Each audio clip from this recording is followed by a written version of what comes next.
我喜欢他是因为他从小对我特别好，宠着我，就算天塌下来，他也能帮我扛着，让我特别有安全感。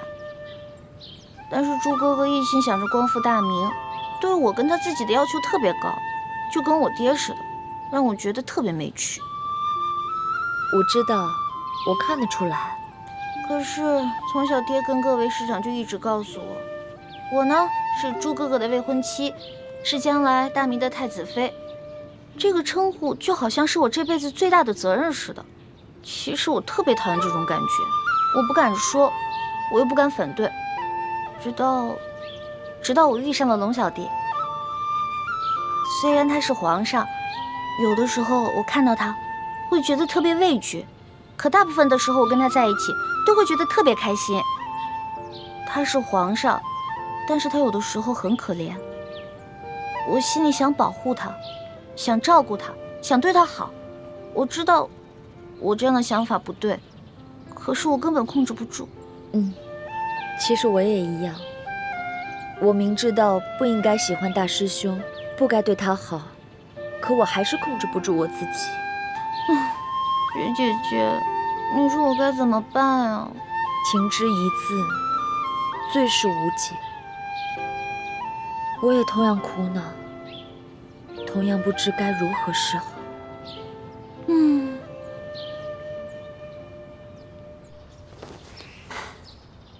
我刚刚收到牛角寨的飞鸽传书，上面说，刘德昭的继室夫人裘敏以及裘敏的弟弟裘贵，不知怎么的就从牢房里面逃出来，而且裘贵取出了暗藏的金银财宝，画了孟祥和和舒婉心的画像，在江湖上放话，谁要是找出这二人，就重金酬谢。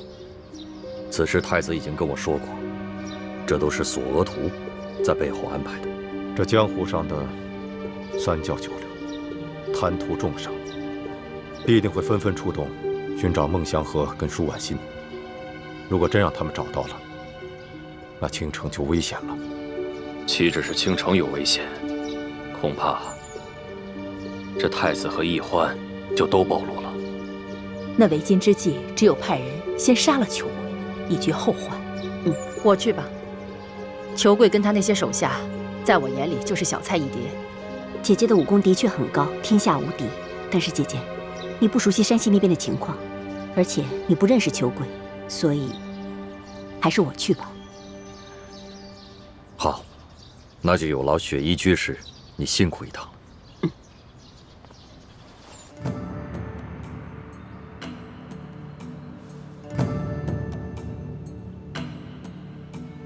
现在已经查实，有259名官员打着抓捕乱党的旗号，贪赃枉法、草菅人命，冒领所谓的功劳，然后骗取朝廷的封赏。这么严重？何止严重，简直骇人听闻。就拿左翼前锋营统领龙德多来说吧，2年前，他还是小小的伪属前锋营侍卫，从五品，正是靠着一连串这样所谓的军功连升5级，摇身一变，变成了现在的正2品5职京官。龙德多朕是知道的，半年前，他捣毁了在京城反清联盟的5个据点，抓捕了50多名逆匪，朕还亲自赏了他1件黄马褂。可皇上有所不知，这50多名逆匪，有近一半是被冤杀的。你说什么？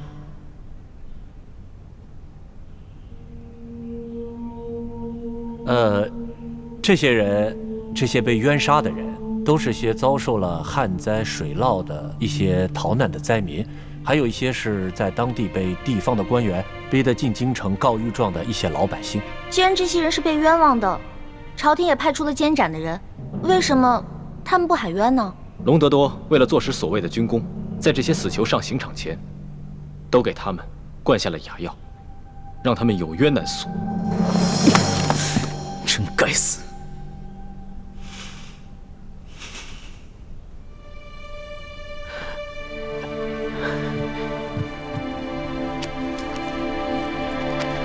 皇上，其他官员骗取军功一样是花样百出。还有比龙德多更严重的吗？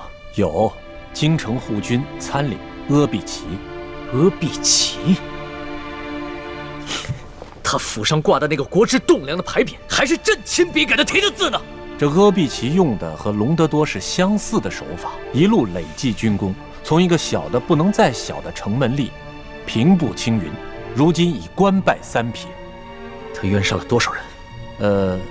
奴才查实的，这阿碧琪杀的300多人当中，只有100多人是有过大逆不道罪行的，其他的都是冤杀的。更好笑的是，同样一个人名，却反复被杀了5次，身份一会儿是老妇人，一会儿是垂髫小儿，一会儿是中年男子。怪不得呢，怪不得我一个弱女子都被他们当成乱党逆匪给抓起来了。他们一定听我的口音是外地人，又无亲无故的，所以想拿我的人头去充数。索土，奴才在。把这些查实罪名的官员全部给朕抓起来，送到刑部审理。这。皇上圣明。圣明？你是在嘲讽朕吗？有哪个圣明的君王身边有这么多的贪官酷吏？哪有啊？你刚亲政不久，之前那些烂摊子都是鳌拜弄的，跟你没关系。身为天子，岂可违过于臣子？看来朕必须尽快好好选一选能臣和贤臣，整顿一下朝廷的吏治。罗小姐，我相信你一定可以的。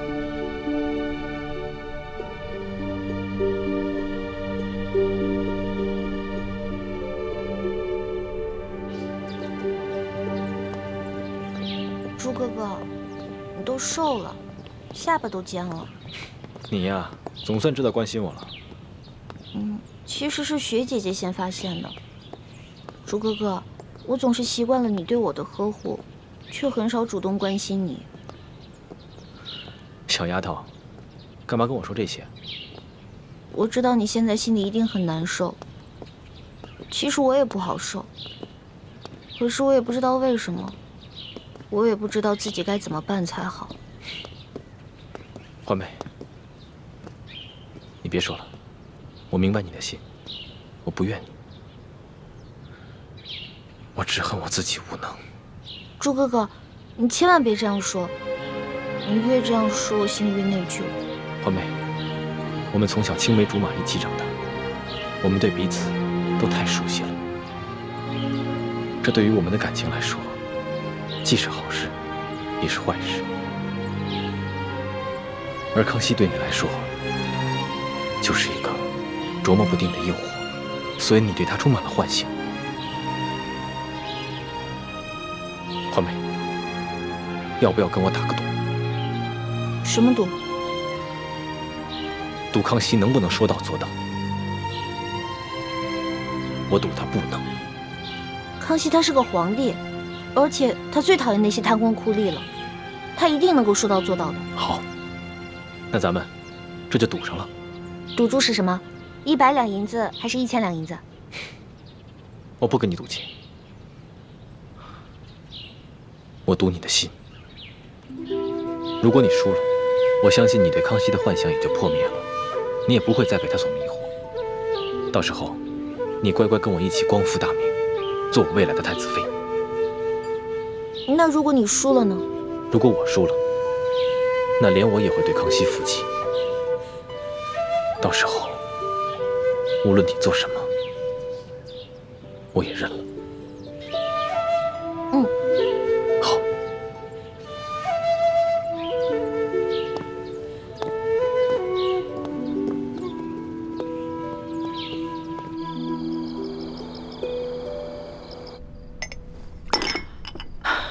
你说什么？皇上，大刀阔斧的整顿吏治，已将隆德多、阿碧琪等259名大小官员全部入狱问罪。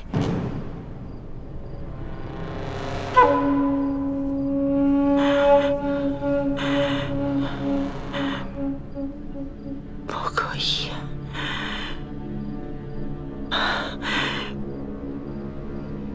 不可以，万万不可以！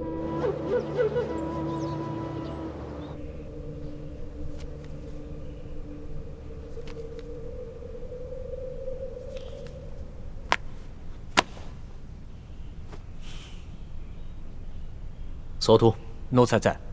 这259名官员罪证已经全部坐实，朕即刻就封你为监斩官，10日之后将他们全部问斩。啊，皇上，全部问斩？怎么，你还要朕再说一遍吗？不用，皇上，奴才听明白了。奴才这几天偶感风寒，一直咳嗽不停，浑身发冷，然后还不停地冒汗，一直在咳嗽。奴才一直在坚持着办差，可是到了今天，为师觉得有点撑不住了。奴才想请皇上开恩，可不可以拖延几日让奴才办差，或者另外再派一个人去监斩？索土啊，你这病的可真是时候啊！真有点撑不住了。行了，你回府养病去吧。奴才谢皇上恩典，奴才告退。老滑头！皇上，其实索大人办案倒是很利索，也很有章法，是个不可多得的能臣。只是他没想到，皇上会如此严惩这些贪官污吏。若是让他监斩的话，就相当于让他得罪了大半个朝廷。又想在朕的面前捞功劳，又不想得罪别人。是，只怕眼下这监斩官的人选是不好定了。毕竟谁也不想一下子站到大半个朝廷的对立面。臣倒是无牵无挂，但臣是个汉臣，名义上又只是一名太医。皇上让我在暗中协助索大人办案，这倒是可以。若是在明面上对臣委以重任，只怕不太好。朕明白，你不是怕事，你是愿意为朕效力的，但是朕也不能将你推到火堆上去烤。多谢皇上体恤。只是，眼下这监斩官，怕是无人敢胜任了。罢了，那朕就亲自监斩，狠狠杀一杀这朝中的歪风。龙小弟，你太厉害了，我支持你。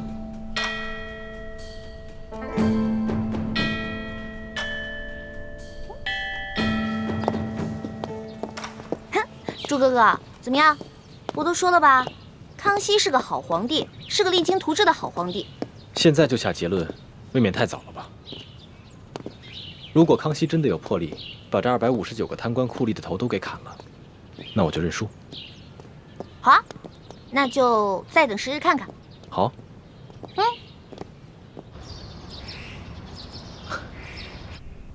皇祖母，近来身子可好啊？老太婆倒挺好。可是哀家怎么听说这些日子皇上从来没睡过一个囫囵个儿的觉了？皇上虽然年轻，也不能太疲劳。皇祖母关心。再尝尝这个。啊。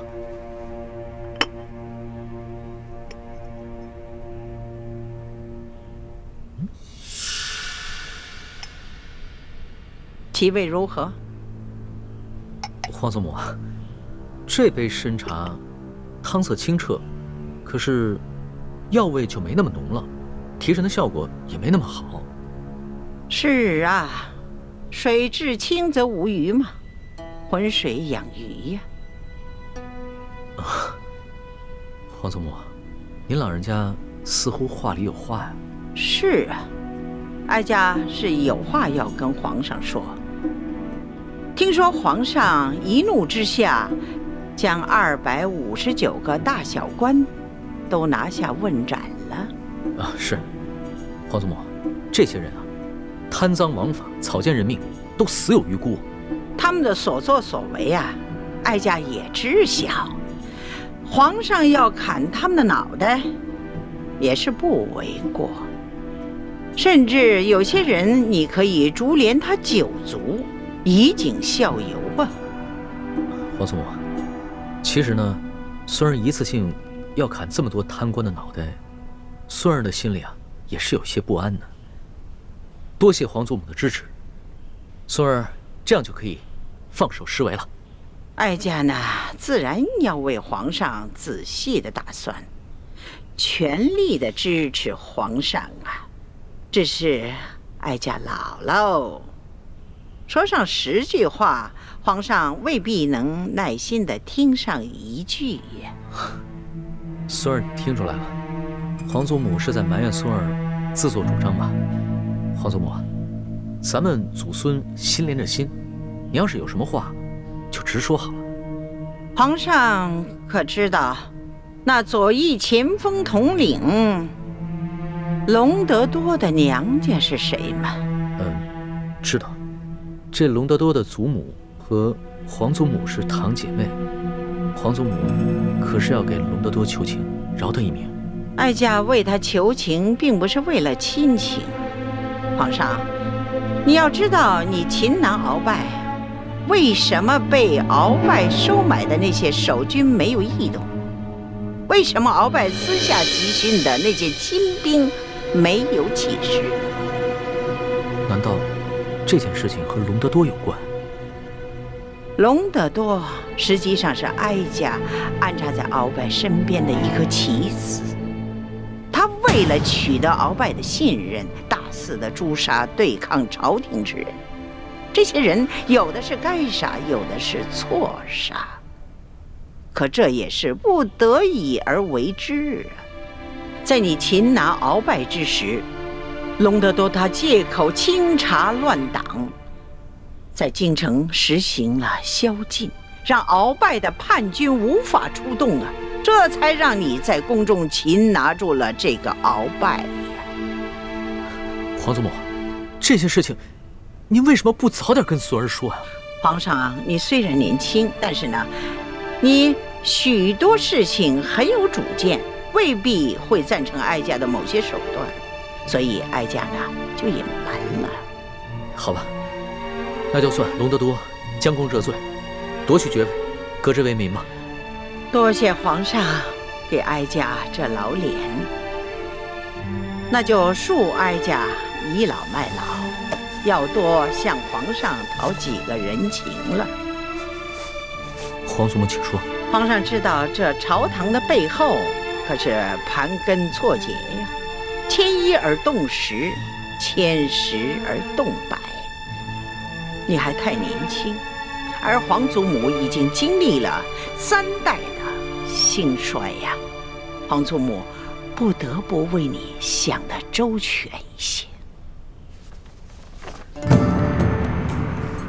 皇祖母的意思是，这上头的人都是跟皇上和大清江山有千丝万缕的关系的人，望皇上处理他们时，需多多的酌情考虑。这些画圈的，不妨就最简易的；这些画勾的，最好是立即释放；只有这画叉的，则立即斩除。皇祖母啊，这孙儿啊，不是皇祖母一定要干政，皇祖母不过是一介女流罢了。这黄土都已经埋到脖梗上了，还为什么要跟自己的孙儿过不去呢？你要相信，皇祖母的所作所为，都是为了皇上，为了这来之不易的大清国呀。皇祖母切勿伤怀，在这世上，皇祖母自然是孙儿最信任之人。你明白这一点就好，孙儿啊。皇祖母知道你现在整顿吏治，但是你不能够急于求成啊！这欲速则不达呀！这病重之人下不得猛药。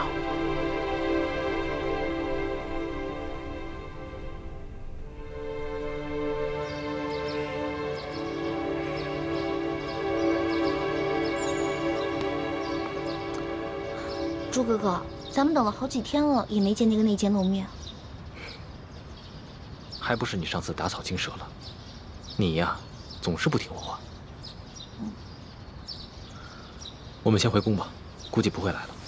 哎，我还不想回宫呢。那你想去哪儿？我想吃串冰糖葫芦。你呀，就是一只馋猫。走吧。嗯。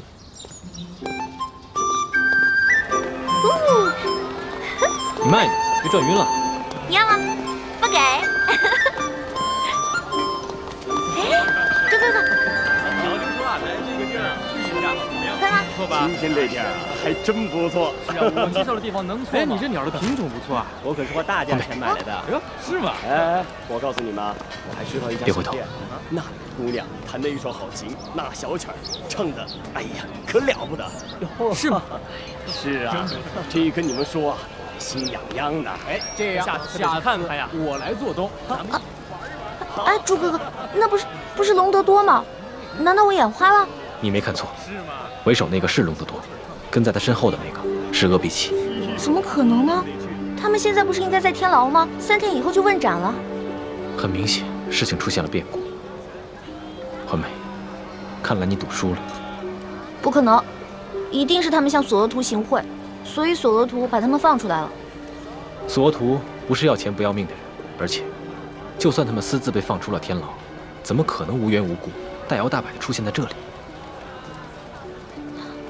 不可能，龙小弟不会出尔反尔的。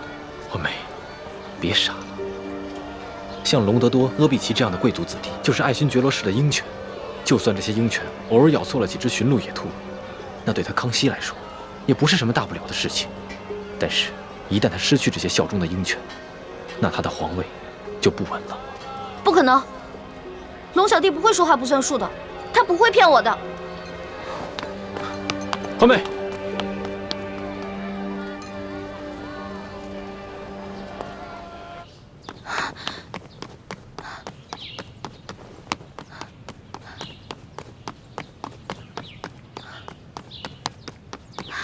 哎，师叔姑娘，皇上吩咐过了，谁都不见。不行，我有重要的事情问皇上。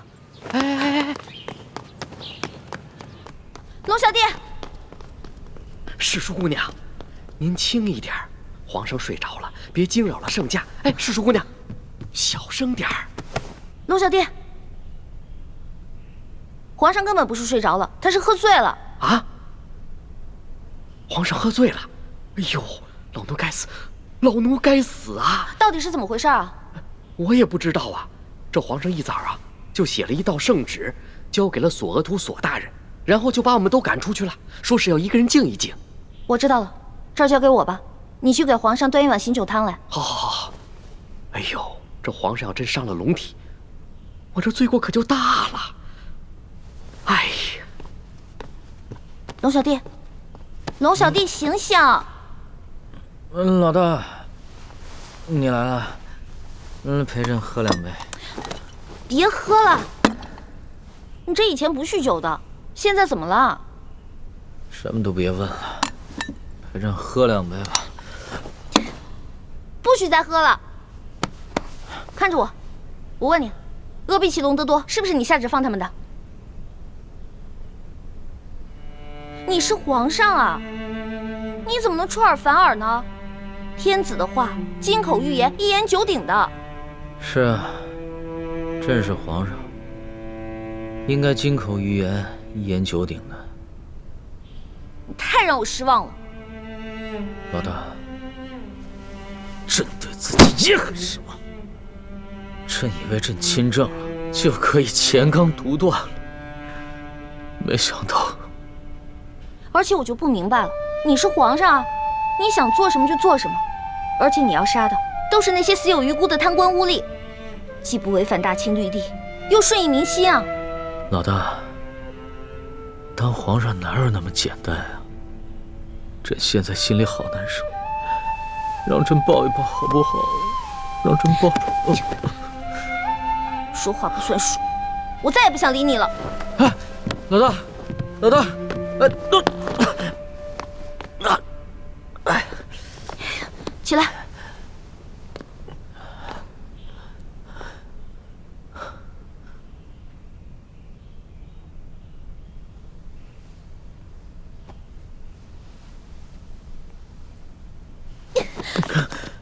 你就是个大骗子，我再也不想理你了。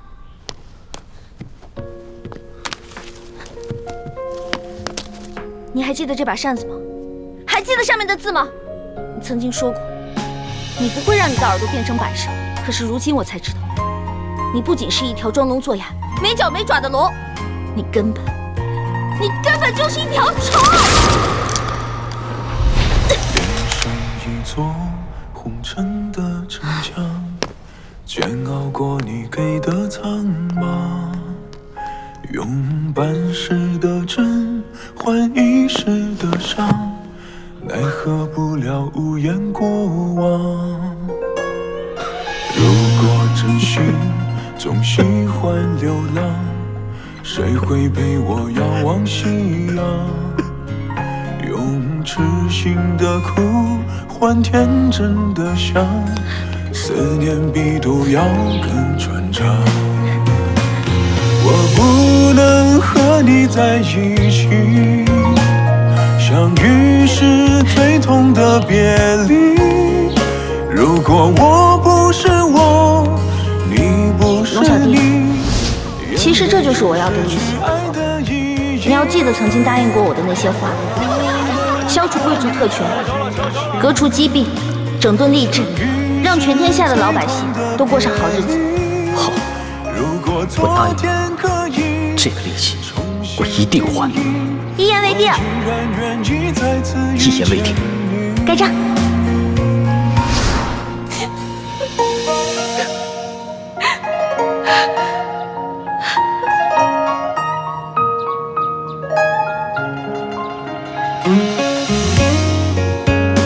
龙小弟，我这个老大可能要先行一步了。别说胡话，咱们两个是拜过把子的，说好了有难同当，同生共死的，所以为了我，一定要撑下去。龙小弟，我也好想陪你回京城啊。放心吧，我还想去收那些你欠我的利息。放心吧，人不死，账不来，一定要好好撑着。要是你不在，我来账了怎么办？不会来账，因为你是一个好王。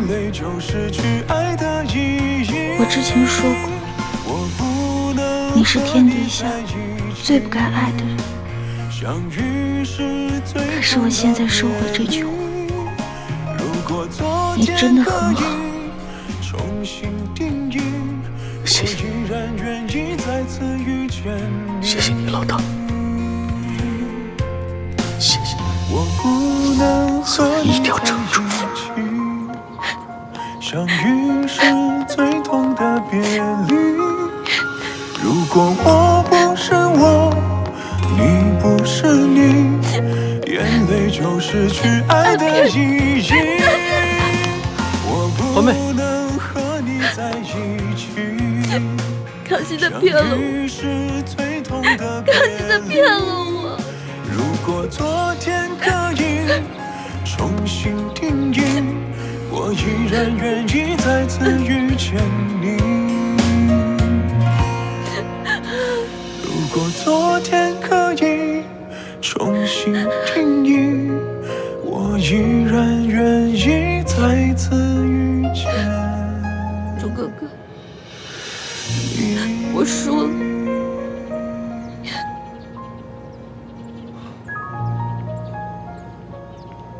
别难过了。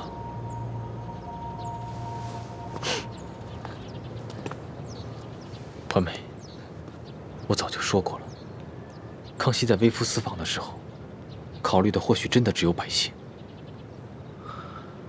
可他一回到这紫禁城，回到金銮殿，考虑更多的是他的皇位。朱哥哥，我问你，如果有一天你当上了皇上，你会不会跟康熙一样，在你心里最重要的是黎民百姓，还是你的皇位？你要说实话，不许骗我。如果有一天我做了皇帝，康熙没能做到的，我都能做到。你说的是真的吗？我永远不会骗你。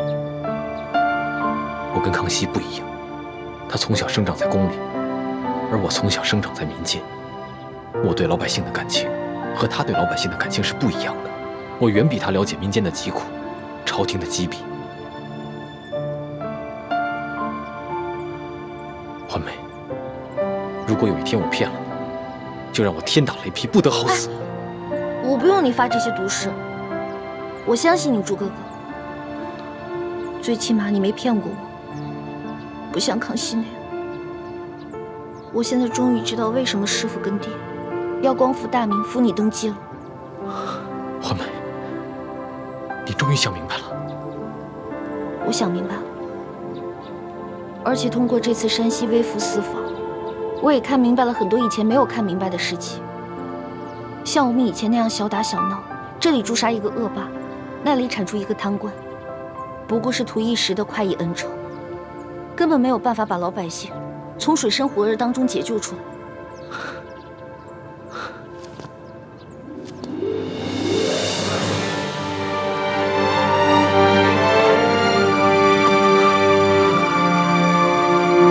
欢梅，我永远不会辜负你对我的期许，我希望你也不要辜负我对你的感情。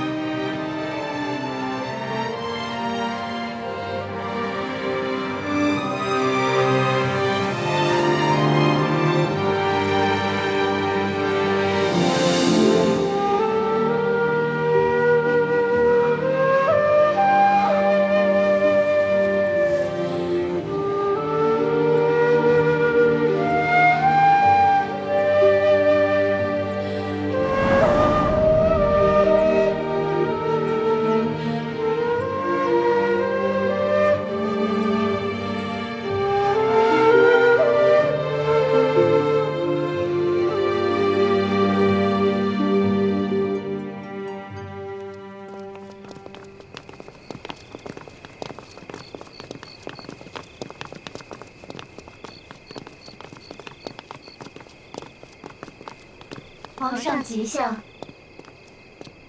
停身吧。是。叶欢呢？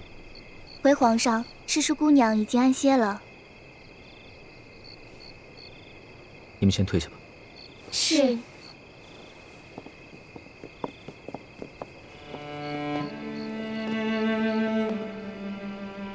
老大。老大。老大，朕知道你还没有安心，朕想跟你说会儿话。老大，皇上，您还是先回去吧。诗书姑娘，她是小孩子脾气，您越是上赶着跟她解释，她就越是听不进去。您先放下几天。过几天自然就好了。只怕这次事情非比寻常，他跟朕不是一般的知己。皇上您放心，奴才跟李太医会好好劝劝他，相信他会明白的。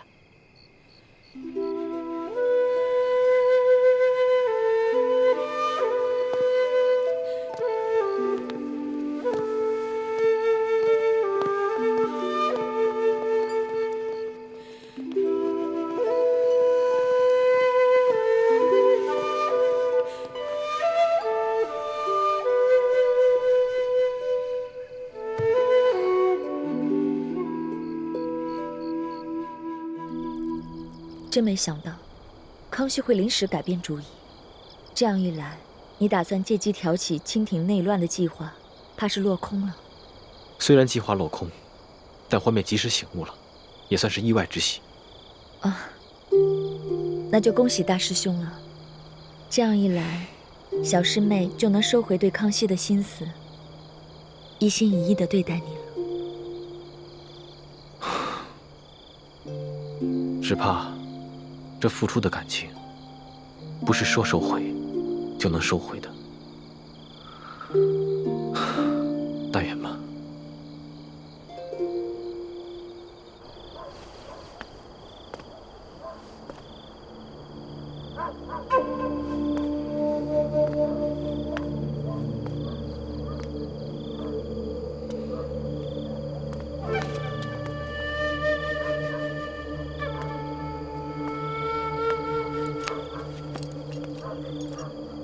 师弟，怎么什么动静都没有啊？不知道，不过应该快了吧？吴英奇最近几天每天都会在这个时候演出。吴应琪的大哥吴应雄是建宁公主的额父，他们平西王府在京城也有很多的亲友故旧，所以吴应琪应该会有很多的应酬。哎，应酬肯定是有，但没准儿他还有什么其他的计划呢。师姐，我觉得三师傅说的对，我们还是应该提防一下吴应琪，别被他的外表给骗了。你别提我爹了，我爹根本就没把我当成他的亲生女儿，他只喜欢易欢一个人。哎，你可千万别这么说你爹啊！三师傅其实很疼你的。你还记得上次你赌气出走，三师傅在门口眼巴巴的等了你一晚上。哎呀，哦，对了，还有你脸上的伤，三师傅其实一直都在为你寻找那些珍稀的药材，为你配制那个什么冰肌玉元膏。还有小师妹，其实她心里也一直觉得挺对不住你。好了，你别说了，我不想听。好，我不说了。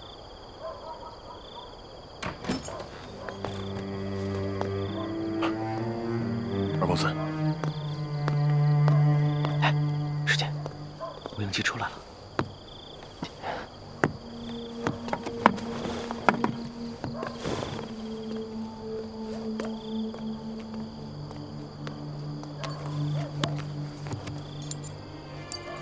这，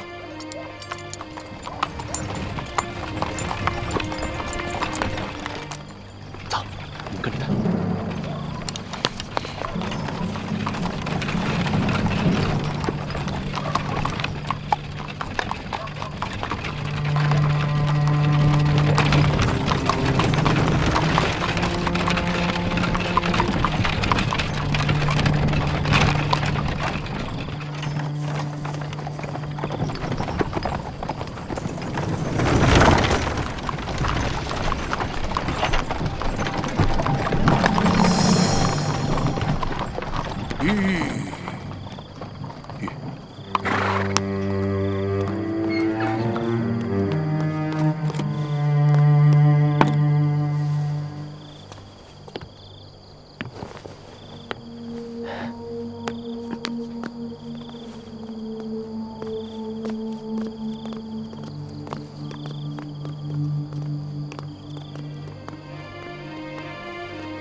到这客栈到底是要做什么？应该是见什么人吧。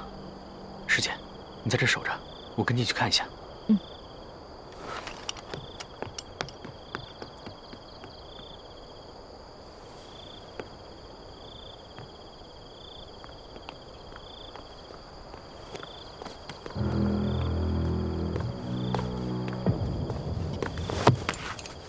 上！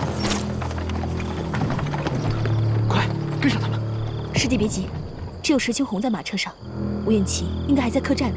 哎，师姐，你看走眼了，那个驾马车的根本就不是石青红，而是吴应琪。他们刚刚在客栈里互相换了装束。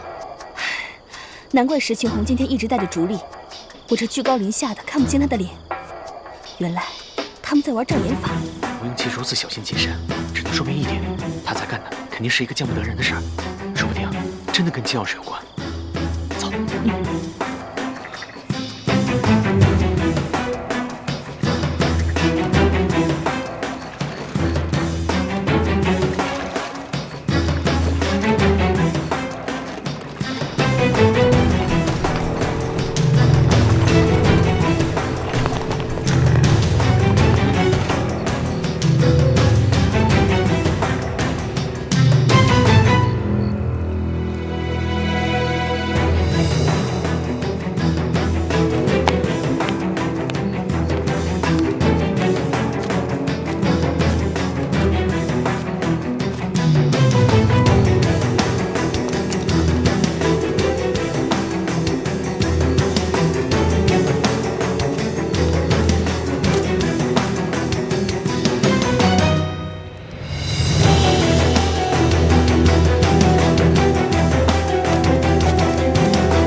好像是在等什么人。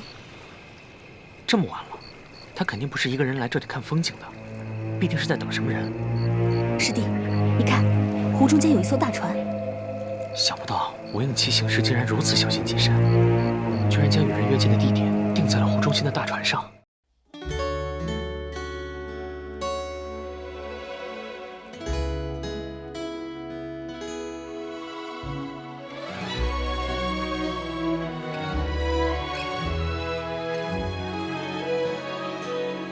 春秋两岸，时光催尽方可谈。